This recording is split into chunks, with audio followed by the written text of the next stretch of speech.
Hi, I'm Bonder9000 and I'm doing a tutorial on how to build a guild. This is the second video and this is going to be a little bit longer. It's going to go a little bit more in depth than I did my first video so that everything that was covered in the first video I can really get into and let you know why it was done the way that it was. So let's go ahead and start out here. We are at Foxfire Blades right now. This is a level 1 guild. As you can see, they got nothing going on in the guild hall here. And we're just going to take a quick trip out to the courtyard. And as you can see, the dragon blew through here, tore the roofs off, took a big old dump in the middle of the courtyard, and then took off. And then we've got wildlife wandering through the guild. So there's really not much to a level 1 guild. Everything's boarded up. There's been no building here. And this is what a lot of people would refer to as a bank guild. So what people do is they'll build a guild, and then they open a repository so that they can dump stuff from their inventory into the repository that they decide they don't want to use at the time, or they're just planning on selling later on. So really not much to this guild. Now we're going to take off to the guild that we're going to probably spend the most time in right now. So head over to Strongholds. We're going to go down to Old School Gamers. Now this is the perfect tutorial guild because they have minimum buildings built in order to get to the level they're at. So all the plots are open at their guild for you to build on that you need in order to get to level 20. Now, Old School Gamers is a level 9 guild. They're getting ready to go level 10. So at level 9, you have all the plots open that you need in order to build your guild all the way up to level 20. And we're going to show those plots off today, and we're going to go into the buildings that you need to build on those plots. So as soon as this gets done loading, we'll head on over. Oh, it stopped, so that means that now it's loading me into the second part of the stronghold when you skip the strongholds.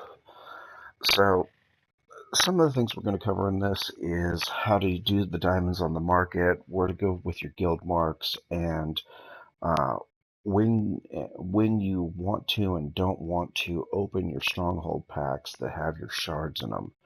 Because this is all key elements in order to building the guild as fast as you possibly can with the minimum people. Now, Old School Gamers is a guild that's been around for a long time. They have a very limited amount of people here, so there's not a whole lot going on at this guild. But now that they know where they're going with it and they want to build it, we're going to help them get that up there. So as you can see, it's a level 9 guild, and they're trying to go level 10 right now. They still need some influence, some fey trinkets, some gold. Not very much. But you see the difference in the level 1 guild to level 9. We got ourselves a fountain, the roofs are fixed, stores open, not as much stuff is boarded up. But if you'll notice over here, the difference between their guild and my guild is that there's still no master crafting here. Master crafting doesn't show up until level 10. And if you go over into their store, the store, even though it has been upgraded as far as they can go, we still don't have access to these maps because you have to be level 10 before you can open the store up to level 5. So, let's head on out to some of these plots. Now, the things I said that you needed to do in the very beginning is you need to build the lumberyard, which is the first thing, and then you need to build the farm. Once you build the farm, it'll give you access to the other it'll give you access to the other plots that you need, which are metal and the quarry. So those plots will open up after you've leveled your guild up to level 2. So right here you can see that they've built the warehouse like I instructed in my first video, because this is a key element in order to hold everything that's going to be coming into your stronghold. So back here is going to be our first empty plot that they haven't built on yet. And we're going to go into a little bit more of a discussion on what you're going to build on this plot and why. So we're going to head over here. This isn't exactly my strongest character, but she does okay.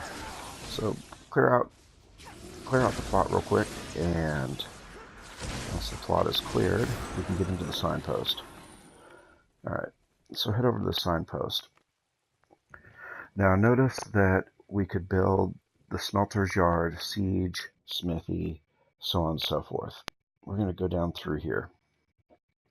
So what you're going to want to build on this is you're either going to want to build the milling yard, which is for the lumber, and you'll notice a difference between the milling yard and the masonry guild right off the bat.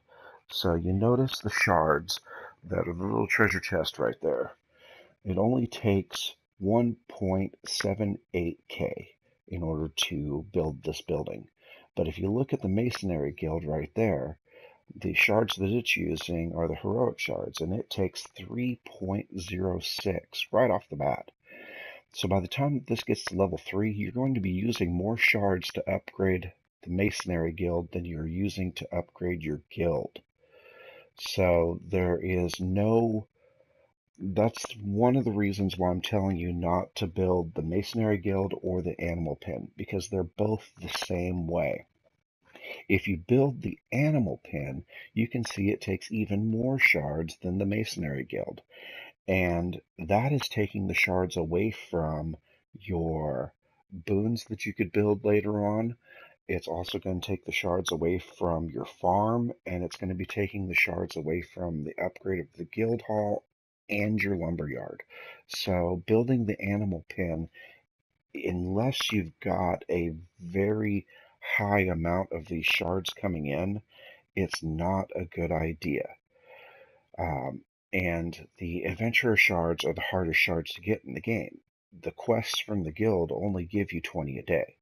So unless you've got a massive amount of people in your guild that are donating these shards, the animal pen is really a hard structure to continue on with, especially at earlier levels. When we go over to Dragonlance, you'll be able to see that I never even upgraded my animal pen from level 3. It's been sitting at level 3 because it takes more shards to upgrade it at level 3 than it did for me to upgrade my guild to level 20.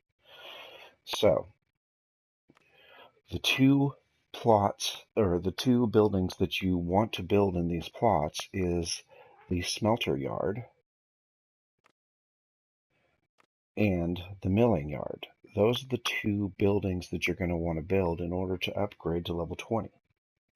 You can continue on with them and bring them all the way up with you. So we're going to head over to a little bit further on into the stronghold. Right now we're going to go look at the second boon plot that opened up at the stronghold here. Let's see if we can sneak through here without getting attacked by everything and have to make the video longer. Alright, doing good so far. So we're going to get back here. Right here is where the second boon plot is going to open for you. And like I said in the first video, you only need 2 boons in order to get to level 20. There's no reason to build any more boons than that. If you want to, as the boon plots open up, great, because they are a good way to attract people to your guild if you're trying to recruit. But if you're just doing this in order to get, say, a private guild for you and a few of your friends up, there's no reason to build any more than the 2 boons. So we'll look in here at the boons that can be built. The stable is right there, and you notice that it takes the heroic shards. That is the reason why I said to build the stable, because the heroic shards will be spread out further across if you're buying all the boxes. The Explorers Guild is the other option that you would have in the very beginning when your first boon plots open up. But notice that they still have the option of building this, so they did not build this guild. But also notice that this guild takes adventurer shards. That's the little backpack over there in the description. So if you're building this boon, there again, it's going to be tearing into the lumber and the food and the upgrading of the guild. So building one of these boom structures isn't bad, but building two of them is. So the stable is a great option, and the Explorers Guild is also a very good, viable option. Now we're going to head over to the boon that they did build, which was the Mercenaries Guild. So let's head on over through the back part of the guild here. And once we get over to their boon, we'll go over the shards that are used to upgrade this boon. Now, I can tell you the reason why this guild, the Mercenaries Guild, was built first was because originally this boon took Conqueror shards, which you get from PvP in the game. And opening these boxes, you have a massive amount of Conqueror shards that you're going to have to deal with. Well, when they changed it, when the Ravenloft campaign came out, they changed it to where it's now taking the Adventurer shards. And so that's the reason why I've told you that building this one or the Explorer's boon is the better way to go. Now, at the time when I built mine also, it was Conqueror shards, and I went to go upgrade right after Ravenloft came out, and they switched it to Adventurer shards, and that caused me to have to go buy more boxes because I didn't have any Adventurer shards to upgrade my boon. So that is the reason why the barracks and the barracks and the Explorers Guild are the one or the other boon to build. And there again, I would choose the Explorers Guild so that you get the Explorers boon. So let's head on over, and it's be really easy to come through here and show you that this is the quarry. This is the fourth region that your guild will be producing. And we're going to swing down through here, and here again is the mine coming up. This is one of the other main buildings that you're going to be building as you're coming through the guild. The other two are the lumber yard and the farm, and they are behind the guild, and those are buildings that you're going to be building the entire time that you're going through the guild. So we'll head on over here. This is the other production plot.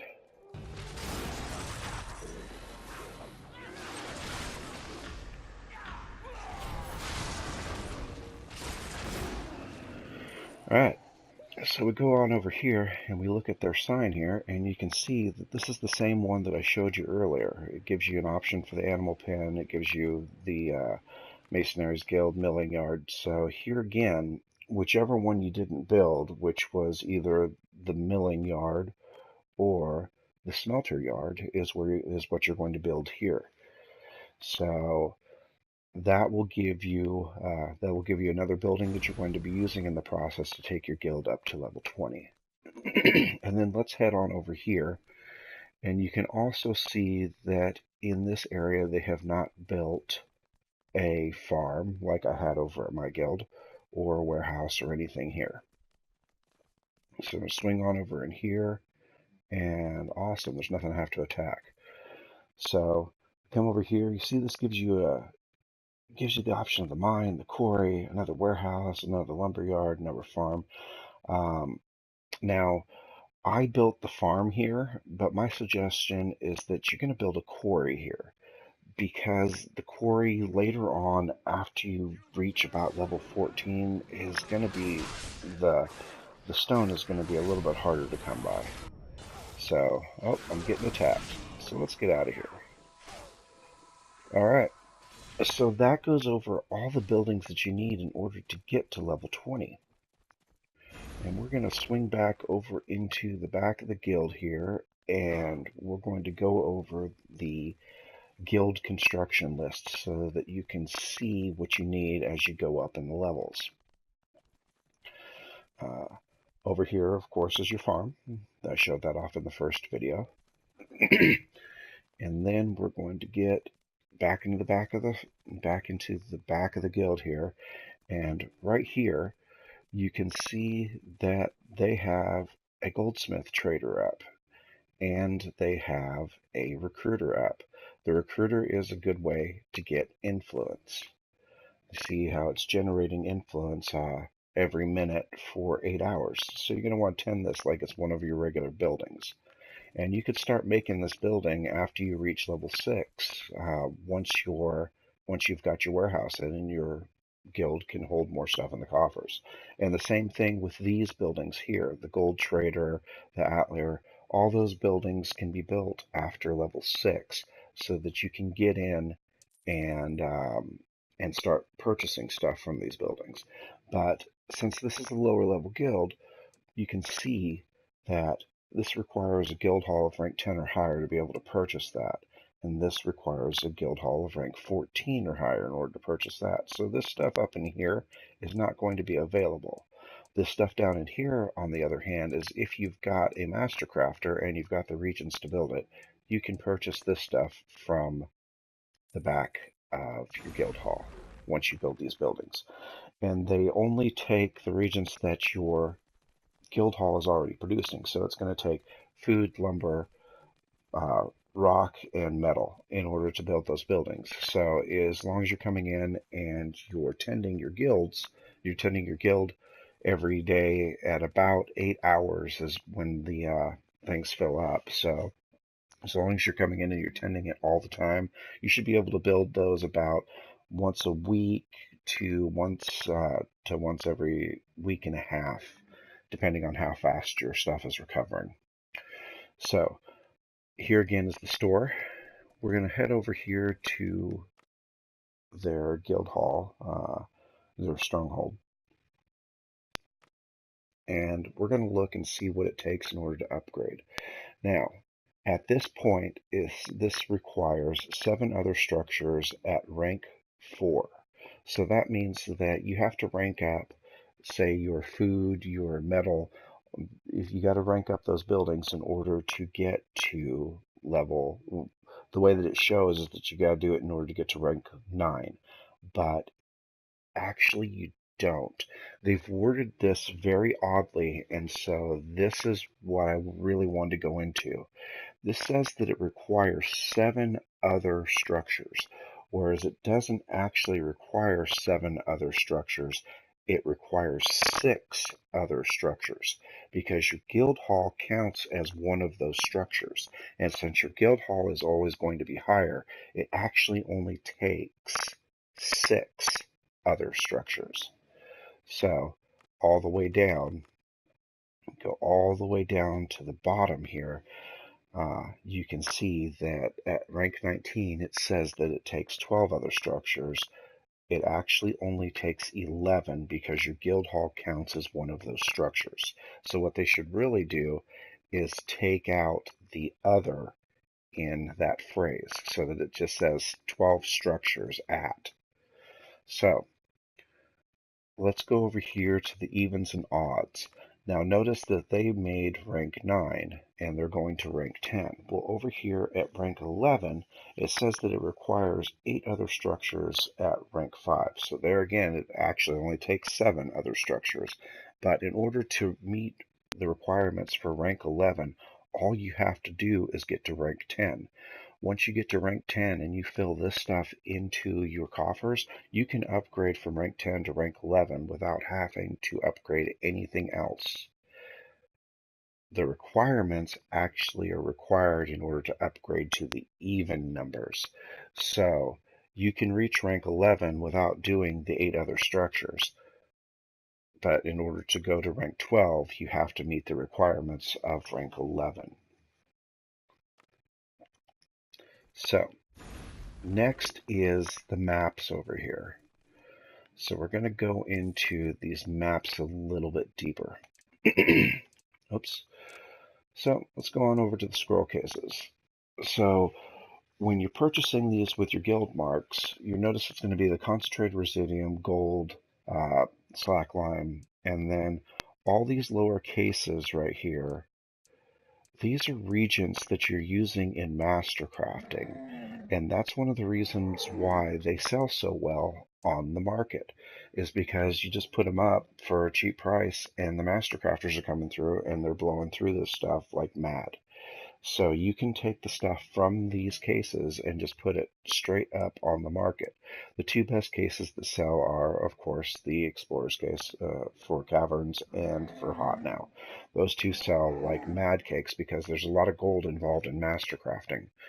So those two cases sell really well. The other cases don't sell quite as well, but I mean, you can get it if you want to. They just don't sell quite as well as the first two cases I showed you.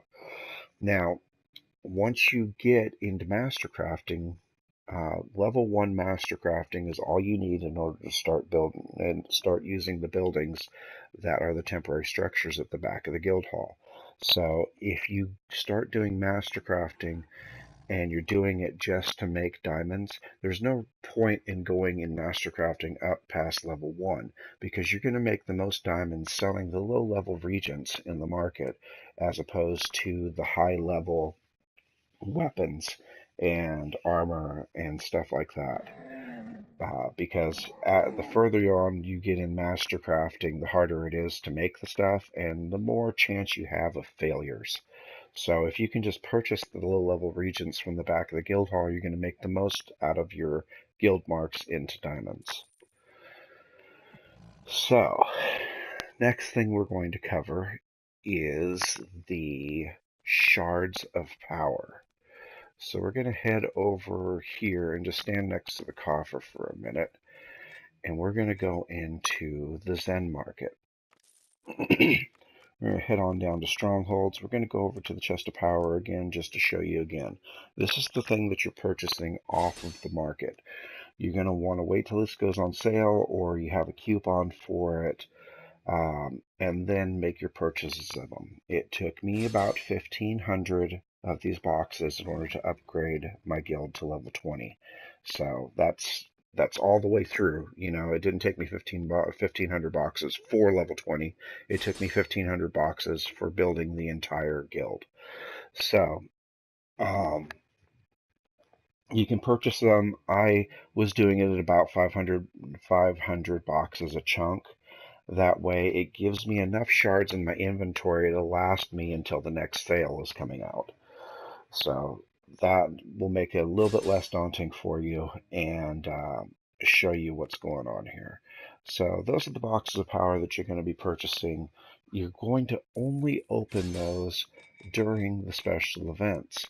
So let's go on over here to the calendar.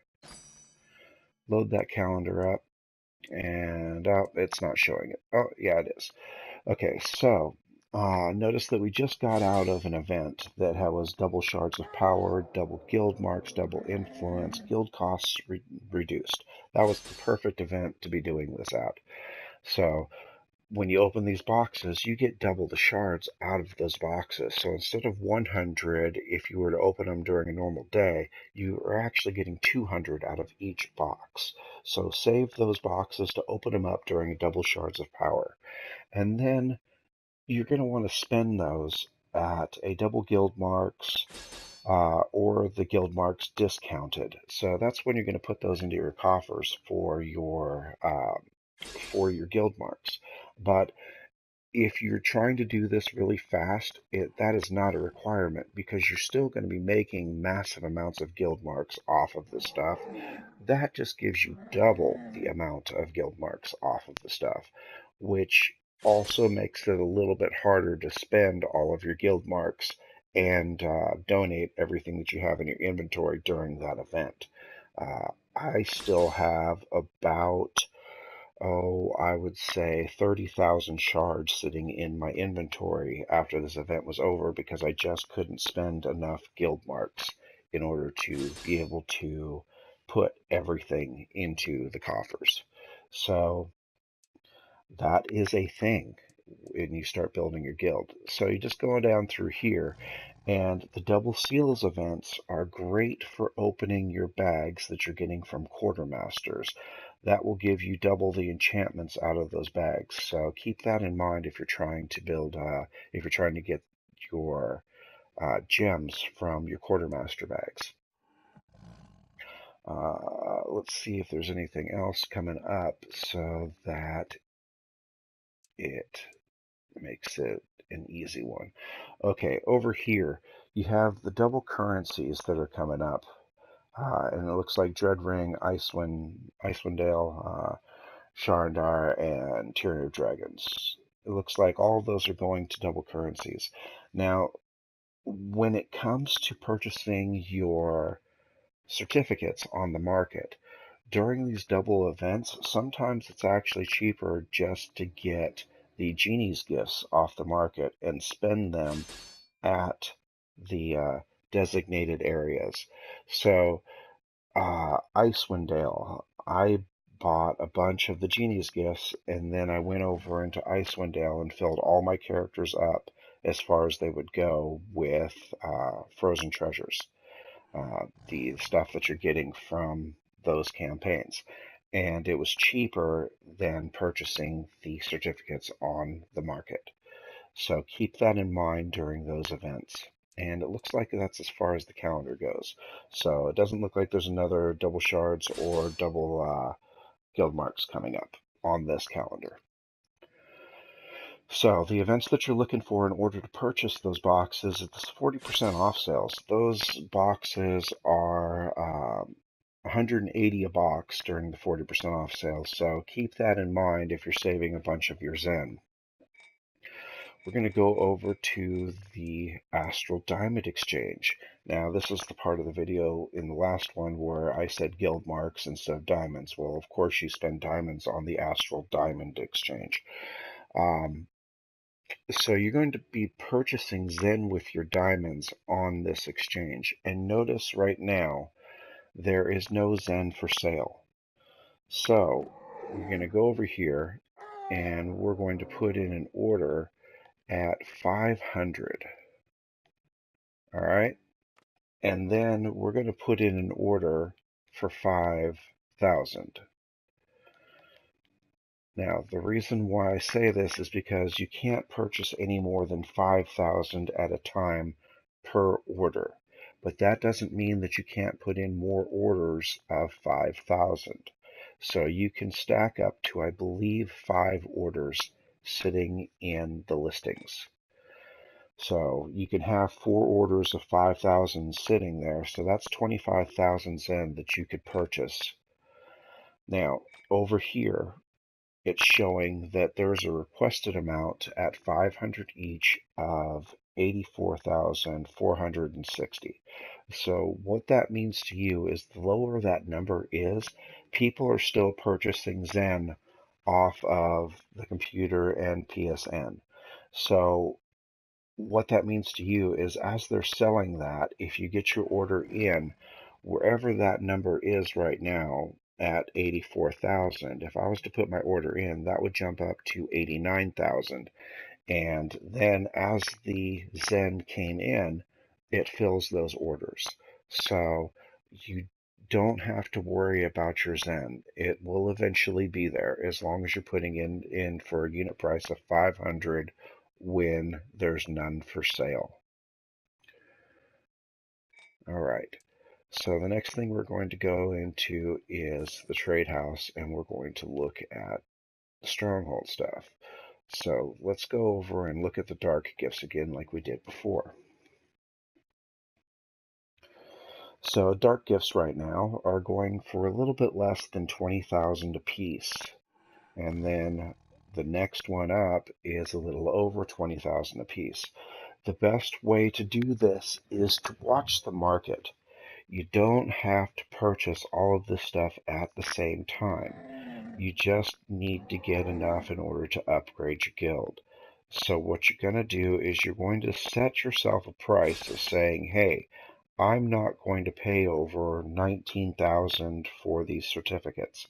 Well, as they're coming in, you just refresh, and eventually it's going to refresh and somebody's going to be selling them for less than 19,000. But at this point in time, It looks like 20,000 is the average, so about 20,000 is what you're going to be wanting to pay for that stuff. And then we'll go over to the Stronghold packs again. Now, the Stronghold packs, as you can see, are very expensive. So if you end up with 2 certificates that are dark certificates in this Stronghold pack, and they're worth 20,000 apiece, you can see that it's not, you didn't make up the price of the pack. So if you get the 4 certificates and they are, let's say 2 of them are Fey trinkets and 2 of them are surplus equipment, the Fey trinkets are going for about 6,000 apiece, and the surplus equipment are going for about 2,000 apiece. So even together, 2 Fey trinkets and 2 surplus equipment is only going to produce about 16,000 if you were to sell all 4 back on the market. So you can see 16,000 versus the 41,000 that you're paying for this case is not a good deal. So keep that in mind if you're buying these cases. But there again, if you do decide to go this route and to buy these cases instead of just the straight certificates, the Darkened Night, the Port, and the Lost. It doesn't look like I see any Lost on here. Oh, there we go. There's Lost Stronghold pack. Those ones can give you up to 4 certificates, so it gives you the best chance of being able to make your diamonds back off of whatever certificates you didn't want out of that pack. But your safer bet is to just purchase the straight certificates for a set price that you set for yourself. All right. So that covers your certificates, that covers your shards, that covers all of the buildings that you need in order to build your stronghold to level 20. And now we're going to head over to the workshop real quick, so that I can show you where to get your gold from and where to get your diamond from. So let's head over to my workshop. Now, professions is not a major part of the game, but it can come in extremely handy when trying to build your guild. We're going to head over here to the wall, and we're going to show off the level 70 stuff that you can do. So in order to get the diamonds for your guild, you're going to go over to level 61 to 70s, and you're just going to go all the way down to the bottom. Right there, you can make diamond crates. You just set the diamond crates, you find yourself an adventurer, and when you're looking at the adventurers, say with Triss right here, you can see that she has a 360 proficiency, a 395 focus, but she also has a 100% commission. So that means it's going to be double the commission in order to do this task. So you're going to want to find somebody that has a 0 commission and a 0 or lower commission and the highest proficiency that you can get in order to make these crates. But let's say we put this guy in. Now notice that my proficiency is still sitting at only 33%, and the focus doesn't matter on these crates, so you don't even have to worry about that. So we would have to look for a tool to put in there. I have a legendary crossbow, and that puts her up to 100% proficiency. So if you have 100% proficiency in this task, it won't fail. So that is the best way to get it. So you're going to be looking for a 96 to 100% proficiency as you're doing these tasks, so that they don't fail and you start wasting your gold. But notice at a 0% commission, it's only costing me 75 silver and 12 copper to do that. But let's throw in her. Actually, let's throw in him. He has a 200% proficiency, or he has a 200% commission. So boom, it costs 2 gold 25 silver and 36 copper in order to build that. So you can see the huge difference it makes in the artisans that you're choosing to do this.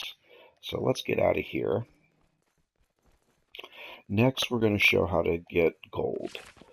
So the way that I get gold is I come on over here to the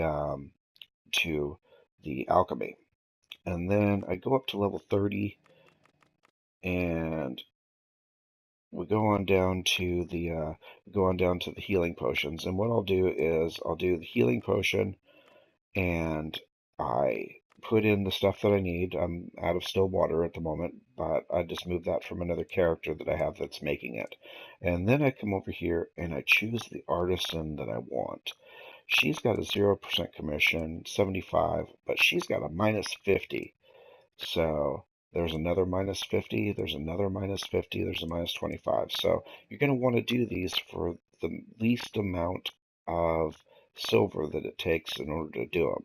So we're going to pick somebody that has a 50% commission, and then you're going to throw a tool in, and it doesn't matter what tool you make at this time, because pretty much any of the tools with the way that her stats were will put her to 100% focus. Now the focus is more of a key on this one because you're going to want to be making the +1 potions because they sell for higher. So you want 100% proficiency, 100% focus, and then you're just going to go down here and you're going to craft. And you're going to craft until you've used up all of your morale at your in your building here. And then every day you can continue to do that. But after your morale is used up, you just throw in for the order and you just let it continue to make those orders. And every so often around, if you're making just these potions, around every 8 hours, you just come in, empty your box, and then just let them continue to make it. So you're making them constantly, but you get a big portion of them from just doing it this way. Once you've made those potions, you go to a seller, a vendor, and since I've got VIP, I'll just pull out my vendor right here in the middle, and you just go over to sell, and you sell those potions, and you can see that a stack of 99 gets you 1 gold, 86 silver, and 12 copper. So you're producing these potions for far less than what you're getting, or for what you're selling them for. So we're just going to go ahead and sell off all my potions that I've got in here. And by the end of the time that you do this, if you did it the way that I showed you, you'll have anywhere from 15 to 25 gold per character. So that is a good way to get the gold for your stronghold. Now we're just going to whip out the signpost real quick and finish up the video. So we're going to head back over to my stronghold.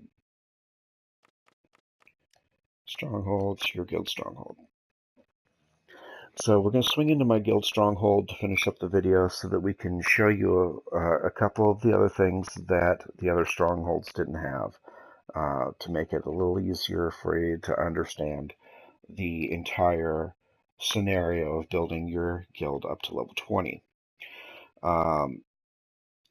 These guilds were meant to have a lot of people. You can have up to 200 people in your guild, and so it wasn't meant for a single person to be able to build it.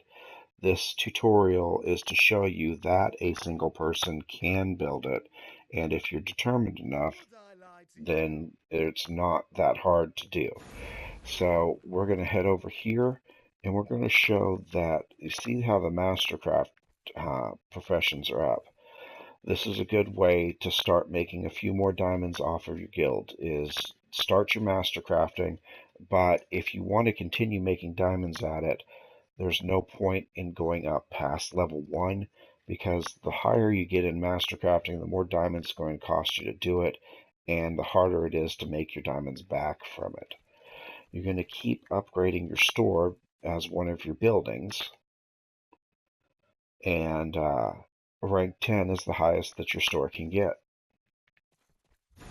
because your buildings are half of what your guild hall is. and we're going to head over to here to the guild hall and notice that it's going to level 20. So once you reach level 20, it'll allow you to finish off your buildings and your boons. When I had said in the last video, don't worry about building your boons, the reason for that is because, we'll go back over here real quick and check that sign again. Influence is a huge deal when it comes to upgrading the stronghold. And if you notice right here, how much influence it takes in order to upgrade to 20. That's a huge amount of influence. And if you've got the boon structures before you're ready for them and before you've got how to get your influence buttoned down, it's going to be overwhelming, the influence that you need in order to upgrade your guild. So until you're ready and you start understanding the concept of how to get your influence and how to do it faster, stay away from doing the boon structures. And then once you're confident and you're ready for it, that's when you want to build your boon structures. So boons attract more people to your guild. So if you're not worried about attracting people to your guild, the boon structures don't matter. If you want to attract people to your guild, you're going to want to build the boon structures early. But it's not necessary. You won't actually need to build a boon structure doing it the way that I've shown you until you reach level 17. So keep that in mind. And that is the video. That goes in depth on how to get everything that you need for your guild. I hope you guys enjoyed it. I know that it was very long and boring, and we covered a lot of material again. If you liked it, hit the like button. If you didn't. And I'd just like to shout out again to Apex and Old School Gamers for giving me a hand as a place to spend my guild marks and a place to dump all the Conqueror shards that I had, because your guild can't take a whole lot of Conqueror shards, and if you're not building any PvP structures, you're going to have to put your Conqueror shards somewhere or throw them away. And throwing them away is a waste. So thanks again to Apex and Old School Gamers. You guys were great. And hope everybody enjoyed the video. Have a great day.